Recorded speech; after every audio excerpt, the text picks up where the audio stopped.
Uhali gani msikilizaji na mfuatiliaji wa channel yetu pendwa inayokwenda kwa jina la Mbondei Msomi. Leo nimepata nafasi ya kukusimulia hadithi ya kusisimua na ya kutisha ndani yake ambayo inakwenda kwa jina la Magic House. Magic House ni story ambayo inagusa mioyo ya watu wengi sana, ambacho kisa hiki inasemekana kilitokea mkoani Iringa. Mkoani Iringa kulikuwa na mtu anaitwa Mzee Tindwa. Baada tu ya kufariki huyu Mzee Tindwa, aliacha jumba kubwa la ajabu. Na jumba hilo lilikuwa halikai mtu baada tu ya kifo chake, lakini mtoto wake mmoja akapata matamanio ya kulipangisha nyumba hiyo. Ungana nami kutoka sasa mpaka mwisho wa simulizi hii ya kutisha, na pia utajifunza mambo ambayo yametokea katika kisa hichi. Hapa kwenye channel yetu pendwa inaitwa Mbondei Msomi, na mimi the storyteller naitwa Mbondei Msomi. Karibu. Siku moja ilikuwa ni majira ya jioni kwenye huu mtaa Mivumoni, ambapo inasemekana kuwa ndipo palipokuwa na ile jumba kubwa la kutisha na la maajabu ndani yake, ambapo wakazi wa mtaa huu wanasema kwamba hilo jumba ndani huenda likawa linaishi mashetani na watu waliokufa tayari. Mtaa huo ulikuwa na miti mirefu sana, miti iliyotanda, miti ambayo imejifungamana na mingine, ambapo ukikaa kwa mbali huwezi kuona jumba hilo. Palikuwepo na jumba kubwa sana ambalo lilipewa jina la jumba la maajabu, yani Magic House. Jumba hili lilikuwa na ghorofa 2 lenye milango ya mbao ambayo ina nakshi.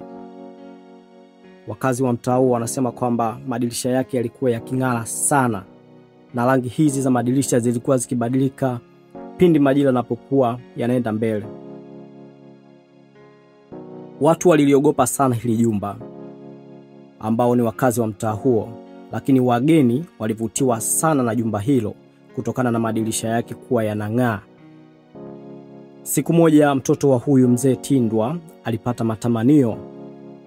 Aliwaza kwamba kwa nini nisilipangishe jumba hili na kuweza kujipatia kipato, pasipo kujua kuwa hili jumba huenda likawa na madhara makubwa hapo baadaye. Muda ukaenda, akaendelea kuishi na wazo lake katika kichwa chake kwa muda mrefu. Siku moja huyu mtoto wa Mzee Tindwa ambaye alikuwa anaitwa Bakari akawaza tena kwa mara nyingine, huku kichwa chake kikiwa kinawaza fedha tu. Akasema, potelea mbali, liwalo na liwe. Yani hii ni sawa na funika kombe mwanadamu apite.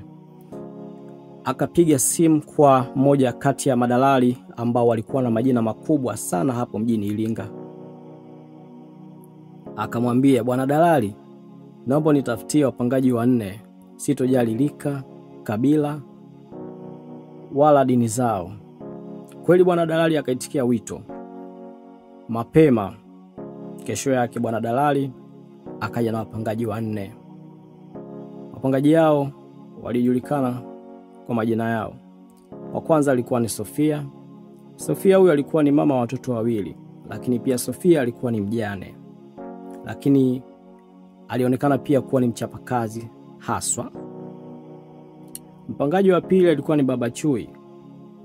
Baba Chui huyu kiumri alikuwa ni mzee au ni mtu wa makamu, lakini pia alijitambulisha kuwa yeye ni fundi bomba, lakini alionekana kuwa ni msiri, yani ni mtu mwenye siri nyingi sana Baba Chui. Watatu alikuwa ni Joram. Joram alikuwa ni kijana tu wa mtaani ambaye alikuwa akitafuta kazi kila itwapo leo. Wane alikuwa ni Asha. Asha alikuwa ni mwanafunzi wa chuo, lakini pia alikuwa ni mdada ambaye ana haiba ya upole na pia ni mcha Mungu.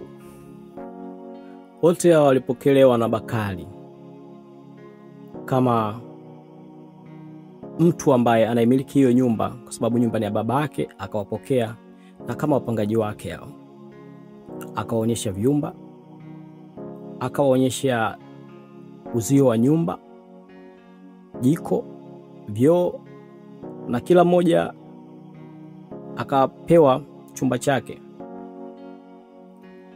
Sasa bwana, visa vikaanza. Siku ya kwanza tu visa vikaanza.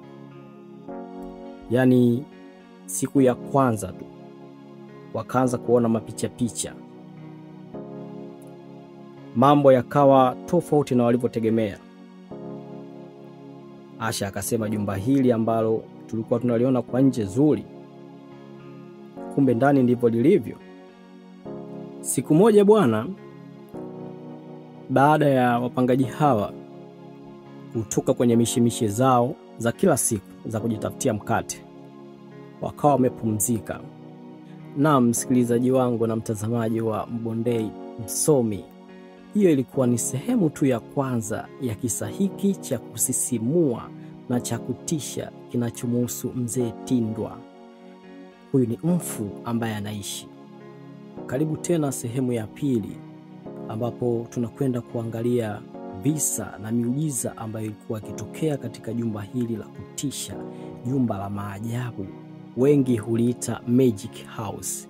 Kama wewe mtazamaji wetu ni mara ya kwanza kutembelea chaneli yetu hii pendwa, tafadhali gusa alama ya subscribe, comment, kisha like ili kuwa kwanza kupata video zetu zote hapa Mbondei Msomi.